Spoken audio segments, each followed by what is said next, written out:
எல்லாரும் எப்படி இருக்கீங்க? இன்றைக்கி நம்ம பார்க்க போகிறது லெஃப்ட் ஓவர் ரைஸ் உங்கள் ஃப்ரிட்ஜ்குள்ளே இருந்துச்சுன்னா அதை வச்சு பண்ணுற ஒரு ரெசிபி தான். ஃபர்ஸ்ட் வந்து ஆனியன் கட் பண்ணி எடுத்துக்க போகிறேன். அதுக்கப்புறம் கேரட்டும் நீளமாக கட் பண்ணி எடுத்துக்க போகிறேன். பேலன்ஸ் இருக்க வெஜ்ஜீஸ் கேப்சிகம், அதுக்கப்புறம் cabbage and also beans. Basically ஃப்ரிட்ஜில் என்னெல்லாம் பேலன்ஸ் இருக்கோ அதெல்லாமே நீங்கள் எடுத்துக்கலாம். அண்ட் ஆல்சோ நான் ஸ்ப்ரிங் ஆனியனும் கொஞ்சம் கட் பண்ணி எடுத்துக்கிறேன். ஸோ ஸ்ப்ரிங் ஆனியன் கிடைக்கலனா நோ ப்ராப்ளம், பேலன்ஸ் இருக்க வச்சு பண்ணாலுமே பர்ஃபெக்டாக வரும்.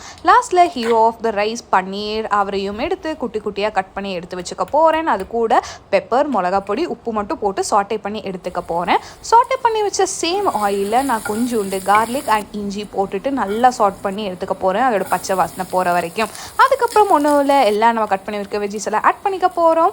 ஆட் பண்ணதுக்கப்புறம் நம்மக்கிட்ட பேலன்ஸ் இருக்குல்ல ஃப்ரிட்ஜில் அந்த கோல்டாக ரைஸ் இருக்கும்ல, அவரையும் ஆட் பண்ணிவிட்டு green chilli sauce, soy sauce add பண்ணிவிட்டு பன்னீரையும் ஆட் பண்ணிட்டா ரெடி. ஸோ இது ட்ரை பண்ணி பார்த்து எப்படி இருக்குன்னு சொல்லுங்கள். And also subscribe. பாய்.